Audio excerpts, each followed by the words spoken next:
السلام علیکم ورحمت الله ملګرو په دې ویډیو کې زه تاسو سره داسې مجربه کلمه شیر کوم چې د هغې په برکت سره به الله تعالی تاسو د هر قسم حادثو نه محفوظ ساتي. څنګه حادثونه؟ که چېرې ستاسو کور سره نږدې اور ولګېدو نو ستاسو نه چې یو خوا بل خوا څونه کورونه دي که چېرې دا سوځېدل خو تاسو دا کلمه یو ځل ویلې وه نو الله تعالی به ستاسو کور د اور سوځېدو نه محفوظ وساتي. یا ستاسو کور سره سیلاب رالو نو تاسو نه چې یو خوا بل خوا څونه کورونه دي دا په سیلاب کې مکمل ډوب شول خو تاسو دا کلمه سحر یو ځل ویلې وه نو الله تعالی به ستاسو کور د سیلاب ډوبېدو نه محفوظ وساتي. یا تاسو په ګاډي کې چېرته په سفر روان یئ او تاسو دا دعا سحر یو ځل ویلې وي نو الله دې نه کړي که چېرې دا ګاډي اکسیډنټ وکړي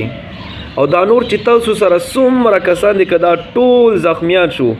لاسونه مات شول سرونه مات شول خپې ماتې شوې تاسو دا دعا چې ویلې وي نو تاسو به الله تعالی محفوظ ساتي. تاسو به انشاءالله بالکل نه زخمی کیږئ ښه. نو کلمه انتهایی اسانه کلمه ده انشاءالله تاسو ته په سکرین باندې راشي خو اول ته نه دا مختصر شانته واقعه وورئ. حضرت ابو درداء رضی الله عنه مبارک راضي چې اغله یو کس رالو ورته وی چې حضرت ستا په کور باندې اور ولګېدو کور دې اوس وځېدو دی ورته یې نه دی سوځېدلی. دویم کس وله رالو هغه م ورته دا خبر ورکړو چې حضرت ستا په کور باندې اور ولګېدو کور دې مکمل اوس وځېدو دی ورته یې نه دی سوځېدلی. دریم کس ورله رالو هغه م ورته وویلې وی حضرت ستا په کور باندې اور ولګېدو کور دې مکمل اوس وځېدو دی ورته یې نه دی سوځېدلی. څلورم کس ورله رالو ورته وی حضرت ستا کور سره نږدې اور لګېدلی او ډېر خطرناک اور و دا شغلې انتهایی خطرناکې وې ستا د کور طرف ته به شغلې را روانې وې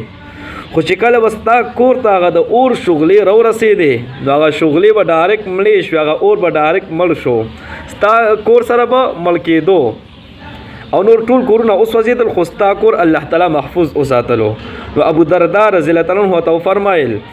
وی ما د نبی علیه السلام نه اورېدلی وو کم انسان چې دا کلمات وایي اوس پته ورته په سکرین راشي کم انسان چې دا کلمات وایي دته به هیڅ شي نقصان نشي رسولی که چېرې سحر وویلې نو تر ماښامه پورې به ته هیڅ یو شیز مصیبت او تکلیف چې څونه راشي دته به نقصان نشي رسولی. نو دا کلمات خامخا زده کوي یا تی دیز نه اوس تاسو ځان له سکرین شاټ وباسئ سحر او ماښام دا کلمات یو ځل وایي ټیک ته کلماتو ته غوږ شئ وویمرئ او په غور سره ورته ګورئ ټیک ته دا کلمات حجی غوږ شئ ورته اللهم انت ربي لا اله الا انت عليك توكلت وانت رب العرش الكريم ما شاء الله كان وما لم يشأ لم يكن ولا حول ولا قوة إلا بالله العلي العظيم أعلم أن الله على كل شيء قدير وأن الله قد أحاط بكل شيء علما اللهم إني أعوذ بك من شر نفسي ومن شر كل دابة أنت آخذ بناصيتها إن ربي على صراط مستقيم. ځان لتن سکرین شاټ وباسئ او دا دعا سحر او ماښام وایئ. دا کلمه ملګرو ډیره مختصر کلمه ده خو خامخا د دې اهتمام کوي سحر او ماښام صرف یو ځل وای نو الله تعالی به مو د هر قسم مصیبت د هر قسم تکلیف او هر قسم حادثې نه محفوظ ساتي ټیک ته. او بله خبره که زما نورې وظیفې کتل غواړئ یا اسلامی معلومات یا اسلامی واقعات کتل غواړئ نو دا پیج هم دی دا هم لایک کئ محمد قاسم او زما یوټیوب چینل هم دی قاسم اسلامک میډیا